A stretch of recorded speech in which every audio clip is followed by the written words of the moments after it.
you know, Todd is a principal consultant with us at Caserta with more than 30 years of experience creating and managing large and complex business solutions. He works at Caserta mentoring and managing teams to produce quality deliverables under tight schedule deadlines. And today, Todd's going to talk about the key drivers, challenges, pitfalls for data ecosystem modernization. Todd, take it away. Thanks, Remy. So the key drivers, challenges, and pitfalls for data ecosystems. We're going to try and highlight here kind of some points of view we have related to the challenges, drivers, pitfalls from a data ecosystem modernization. What are you trying to do in specific stages? The challenges to accomplishing your goals and mission, and things you may want to be on the lookout there to make sure that they don't bite you as you mature into a modernized data ecosystem.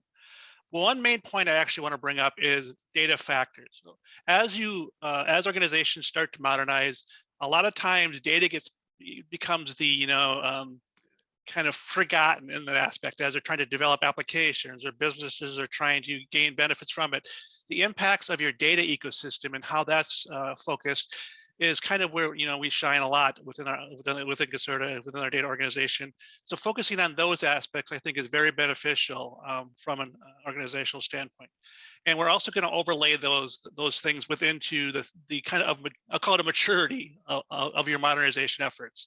Whether you're new to the modernization journey, either you have a mature enterprise data analytics that you're trying to move to the cloud or move to a hybrid approach or do those types of things, creating POCs or minimum viable products or platforms. What are those things? Or you're a new organization completely and you're trying to build out you start out your ecosystem. Those are certain considerations you need. Oh, something didn't work there. Let me go back there. Sorry. There we go. Or you're growing. So let's say you've kind of got some business value from your organization.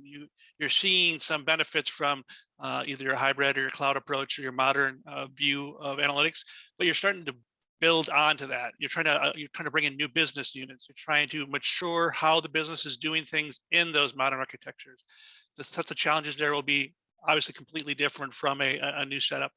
And finally, maturity. As you mature within your organization, you have let's say a robust, data science platform. You have the businesses going to a cloud platform for the reporting analytics.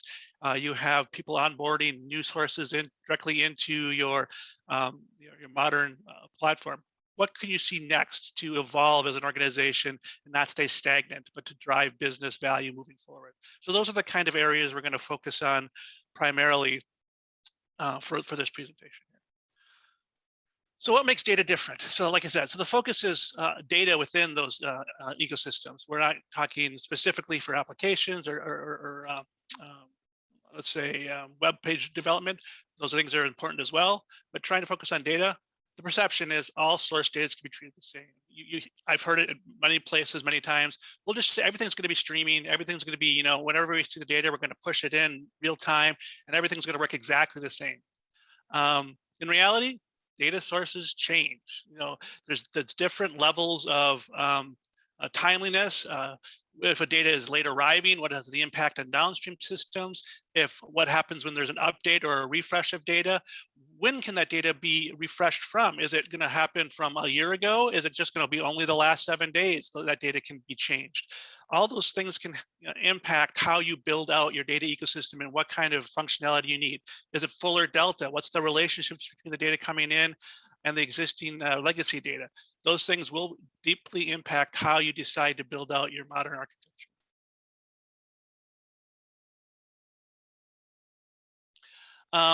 Aggregate measures of your environment tell you what your tech needs to be. So if I get a requirement, this data needs to be a certain way, that's the requirement, let's build it. The truth is, fine-grained requirements need to be analyzed based on like all of your requirements moving forward. One source system could say, oh, I only need this data monthly, so why would I need to process it daily? But another system could say, well, if we could have intraday, we could do customers segmentation and satisfaction. Or for other ones like, well, compliance says I need to show end of day statistics to ensure that I'm meeting my financial responsibilities. Those things, like I said, if taken individually, can give you different requirements. So knowing the full scope of any specific attribute will allow you to build a more cohesive and all-inclusive modern data analytic environment. Control, security, confidential requirements are easy to define. I think we all know that's not the case. Developing the personas are a large and complex challenge. As businesses evolve and more business units, whether it's HR or whether it's customer-focused data set or personas that allow your customers to actually access and view data within your organization's domains. There's a lot of things to be considered, whether it's compliant to any healthcare or European, GDPR, CCPA, security and compliance structures. Those things need to be considered in the beginning. You can't go down a path, even though you think those data is only going to be internal. If there are future requirements for these types of things within your ecosystem, analyzing and ensuring they're available is vital to a successful implementation where you are within your modernization lifecycle. Dependencies are linear. This is kind of an interesting one. People think, once something's landed, it doesn't matter. Everything can, move forward. We'll just make it dependent on things being done. But in general, that's fine. Dependencies are not linear. They overlap. You're going to see multiple target systems and business use cases need things at different points need source data at different points and stages. You shouldn't need to have your whole system completed to utilize a dependency and delay timeliness of maybe a critical real-time application or integration. Modularizing that approach will help you build out a more, encompassing and user-friendly view of your reporting ecosystem. And the last one, one that Alan touched on quite a few times within his presentation, is governance and ownership. Obviously, governance and ownership is a huge deal. As data becomes more and more a driver within an organization, both the business and technical governance of that require a lot of understanding. It's a cultural aspect. It's not just, oh, well, we know who owns this, we'll just ask them a question, or we got to make sure this data falls within this domain. Even Joe alluded on, you need to be able to do these things automatically. There needs to be some sort of recognition of the data, its impacts, whether or not there's quality or security standards for these types of data. All those things need to be considered when building out that. So I'm going to start focusing now on where you are within your modernization efforts and the things you should be looking to or considering primarily. Obviously, there's more than this. It's not just one-to-one, and it's not like only these things are a mature viewpoint of these things. These are just what we as an organization, myself personally, see as the main drivers. So starting with a new data modernization. A couple of the drivers you're going to see that make a lot of sense. Resources. When you start building out something new, whatever that is, we'll go back 20 years, your new data warehouse, your resources that we're doing, your mainframe, your operational aspects are going to probably use to start your new.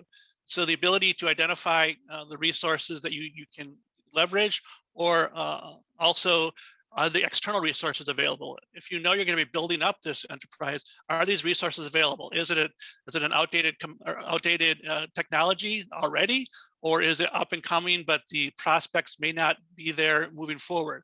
Those types of resource questions should be asked and ensure that you have a good direction on who's going to be doing what within the organization to make a successful process.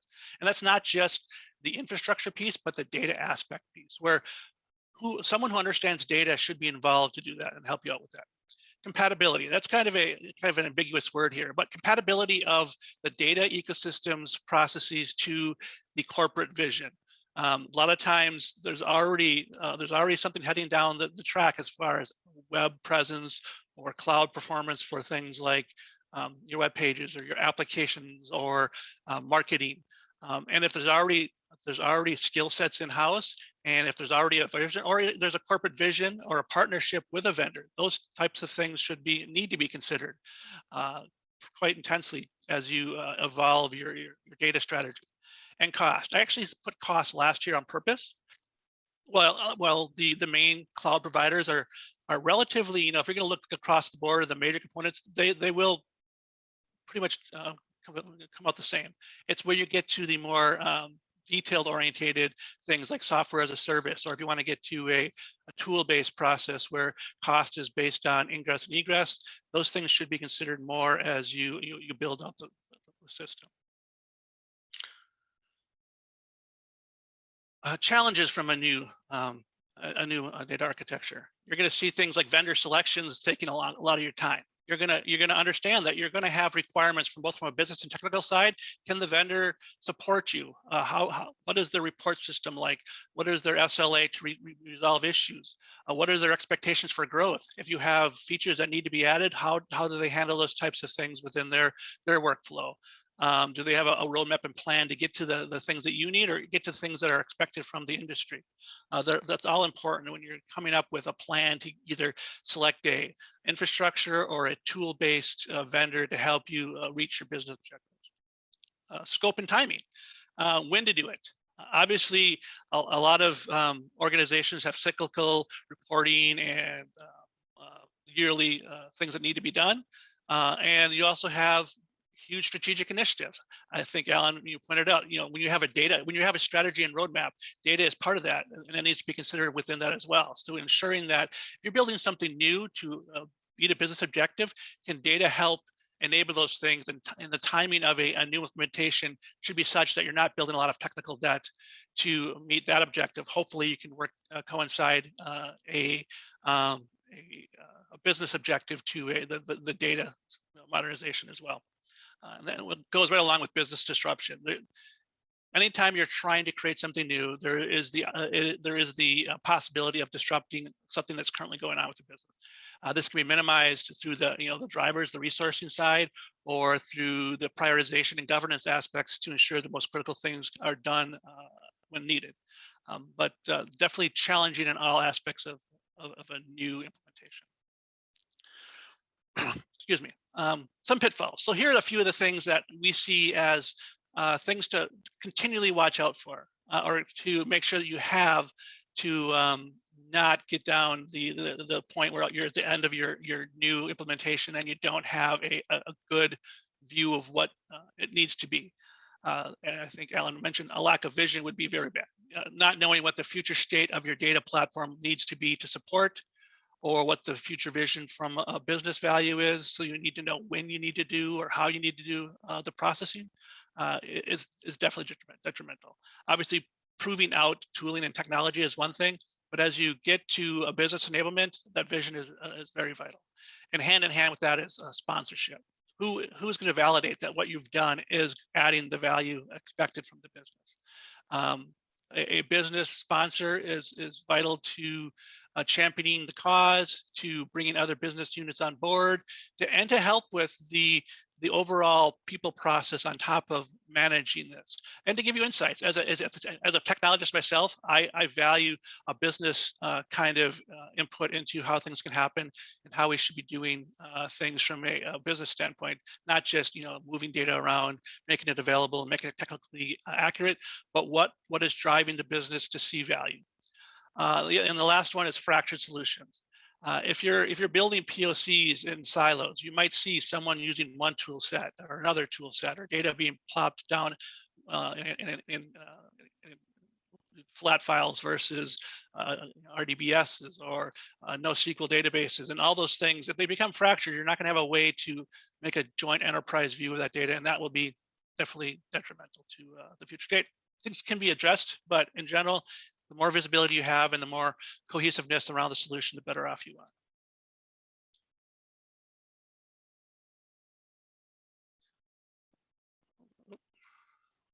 Issues here. We'll go back one more time.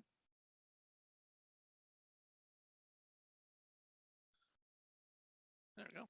And the data factors. This to me is the thing that what differentiates modern organizations' data streams versus a more traditional, web or operational aspect. Volume, velocity, and veracity, you hear the big data aspects of that. That will determine what types of, I guess, design and build patterns you need to be aware of. If you have petabytes of data coming in, you may not be able to stream that in real time, or the cost of streaming that will probably not be that viable when it comes in, or the need to turn it around fast for, let's say, customer optimization or customization of your portal. That's also important. Complexity of relationships. So as different sources, can you relate them? Can I actually relate the sales data from the estimated forecast, from the customer management, from the interactions or web clicks on those things? So the relationships, the mastering of that data is important to consider from a data perspective, so that you're not leaving data in silos, but truly becoming an enterprise view of things. And last but not least is confidentiality and security. Building that in from the beginning will allow a lot of happy compliance officers and auditors, because those things are a huge hurdle moving forward, and as you mature as an organization. Knowing that you're going to be compliant and that you can have those personas that will allow you to see things and only the things you need to see is important from a stand-up perspective.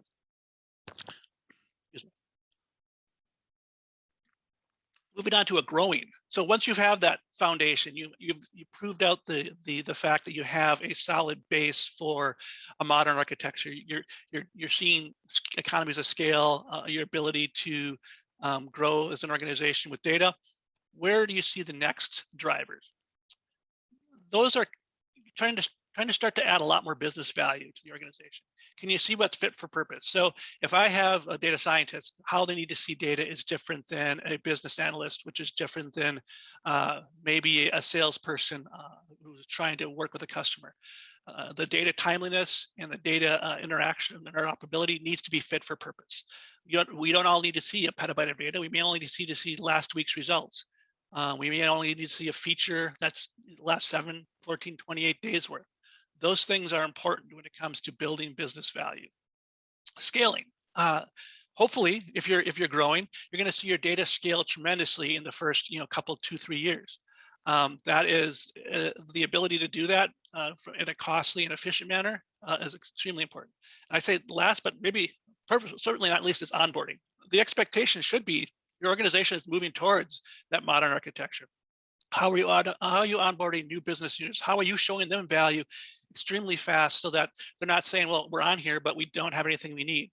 If you build the new part right, the growth side of this, the onboarding of those people should allow them to have a persona and the data they need to see value immediately. A lot of that goes with how you build it out, the governance and the relationships you're building prior to bringing them on.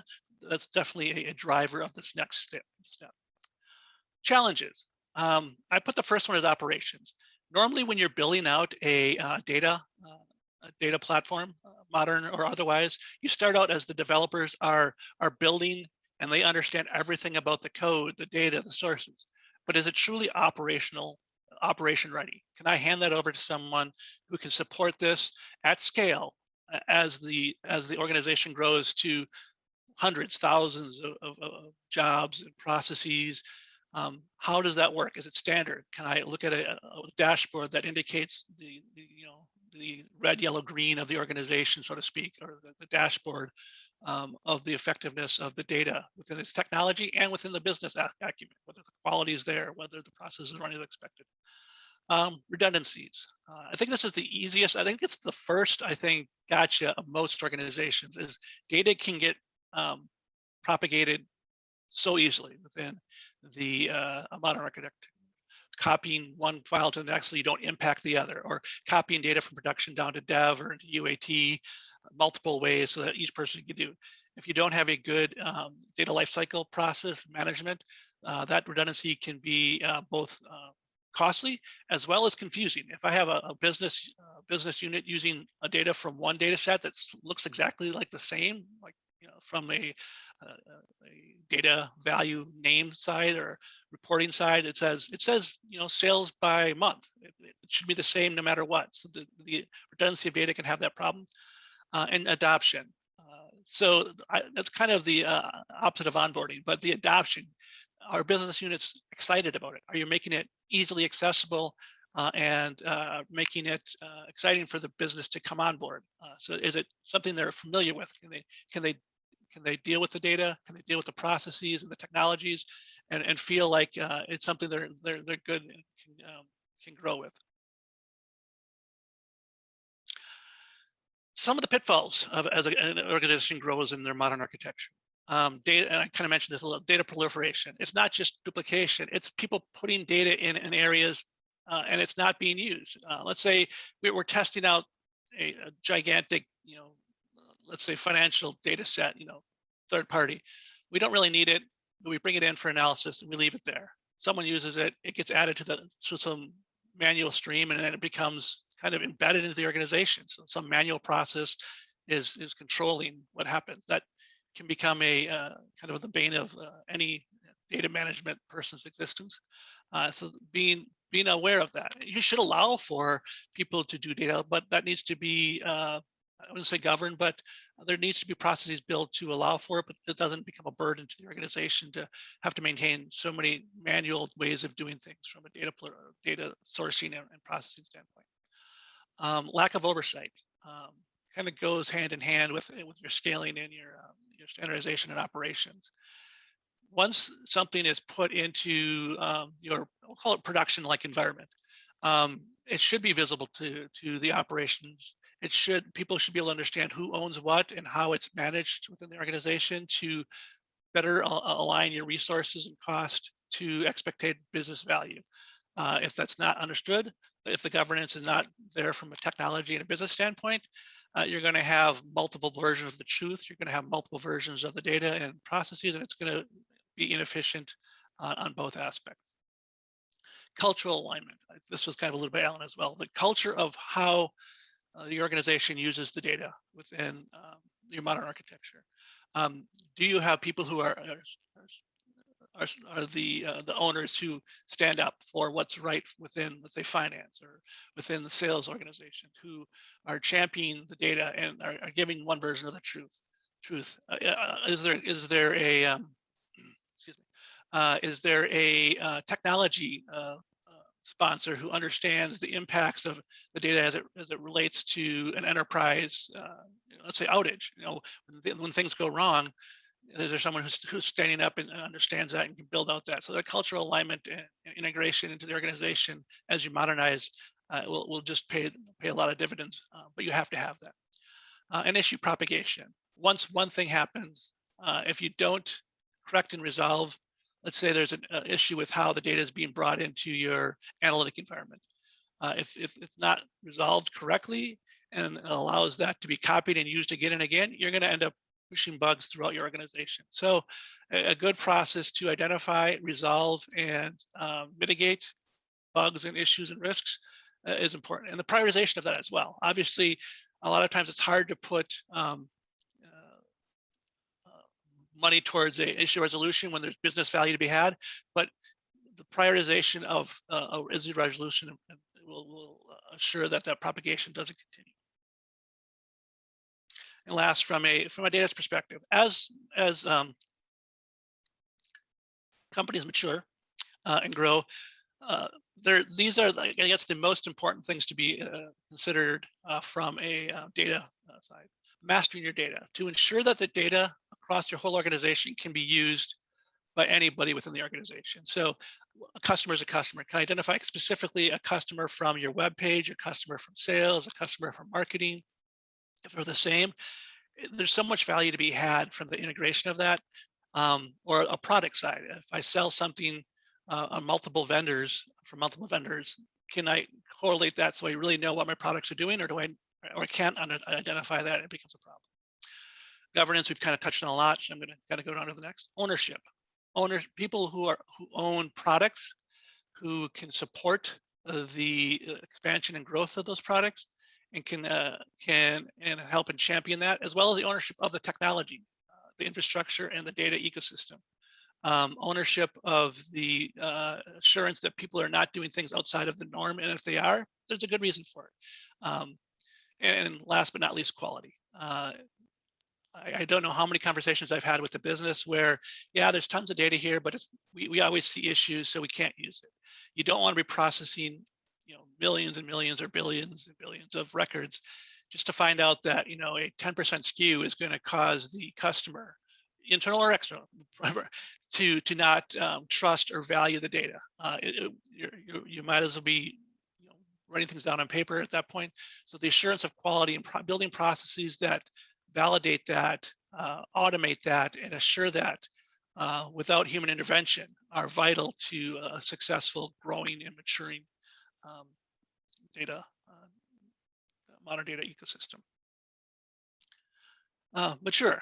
So once you have that, once you basically have gotten through your first roadmap, you've gotten your strategy, you're towards the end, you're going to see like the data, your organization is there. You're meeting with, you know, monthly with your governance counselors. You're going to be having data reviews of new code bases. You're going to be seeing the enterprise coming and seeing reports, maybe asking for new things, but it's not the time to slow down within the organization. You want to have a vital way of maturing and seeing business value.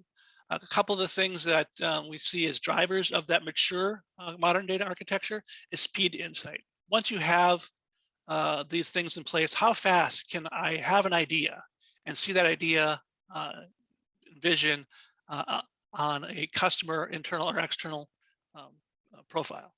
How fast can that show business value, and how do I measure that quickly to the organization? Adaptability, if there is that new thing, if there's something that's not part of the current infrastructure, it's not part of a data domain, how can we adapt the technologies and tools to meet that goal and objective?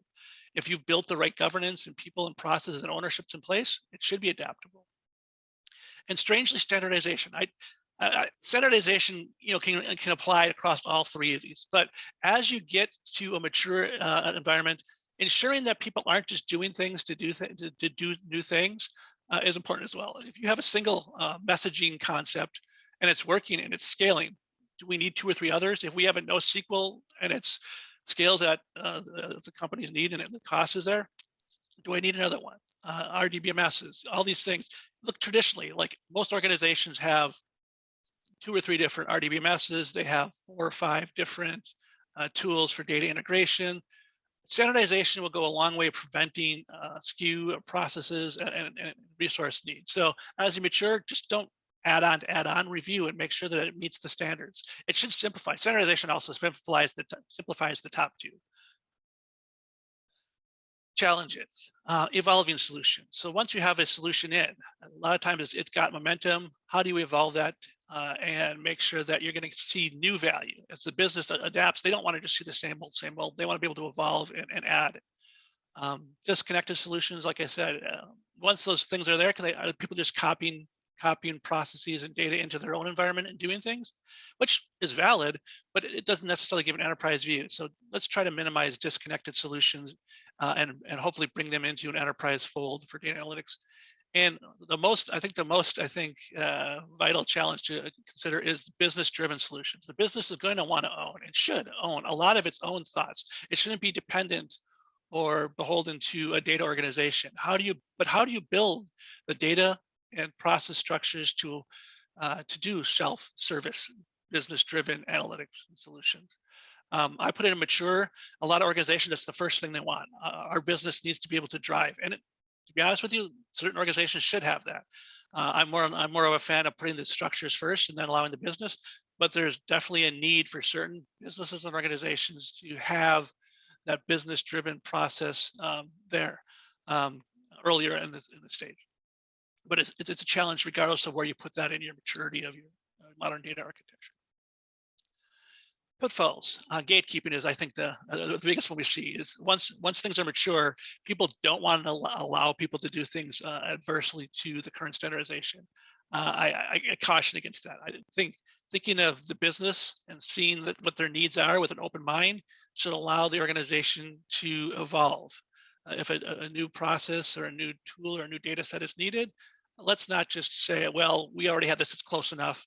Let's hear the business and make sure we understand what they're doing and what they're needing to evolve.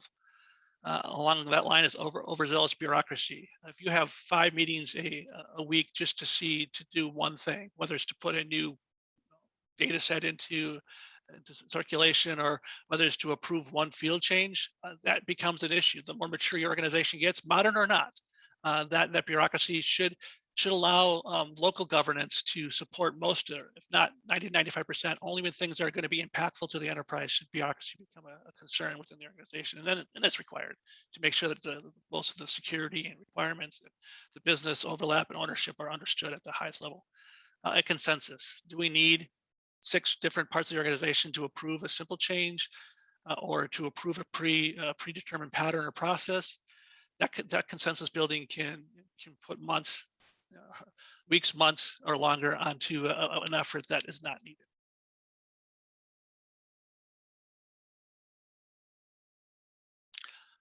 Data factors. As you mature, data discovery, security, compliance, those types of things should be automated. You should have dashboards that say there might be a new, secure field that you may want to have checked out within your data governance process or your data ownership. And observability. How is your data look? What's the quality of it? How fast is it? What's the timeliness? Has today's data been processed? What's the data report side of things right now?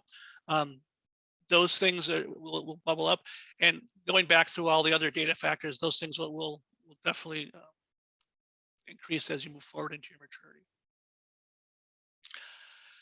And so where does an organization like Caserta fit in? We obviously we've been doing this for quite some time, myself as well. We have tools that help determine that. When you're where you are in your maturity model, you have different values and different needs within your organization. And when things can be done, like you need to have certain things done prior. You need to have your data mastered before you can correlate. You need to have the correlation before you can create enterprise scale for consolidation of data. Before you can do your automated discovery, you need to understand where your data is and start sourcing it, at least putting the bots there to do the discovery. So leveraging tools is a great way to kind of break down those pitfalls and those challenges and grow your modern architecture through these stages. Even in the new side of things, identifying what's capable from your current legacy systems. Alan mentioned there's always legacy. I mean, no organization starts out with a mature data strategy. So whatever that legacy is, if it's someone who did Excel spreadsheets, or it's a mainframe with COBOL and DB2, or it's even if it is a Redshift, Amazon with S3 sources, there's definitely tools and processes that you can be leveraged to identify where you are within the journey and help see great benefits moving forward. So takeaways I kind of want to leave for everybody here. First, no matter where you are in your data modernization journey, you need to evolve. There are obviously challenges, there are risks and pitfalls, and there are data drivers that you need to be aware of, but continually reevaluating where you are. Are you adding business value?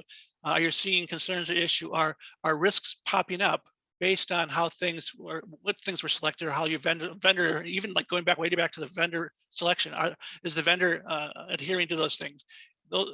There needs to be a governance council and process to ensure that you understand where you are in that journey and can continually evolve how you want a solution.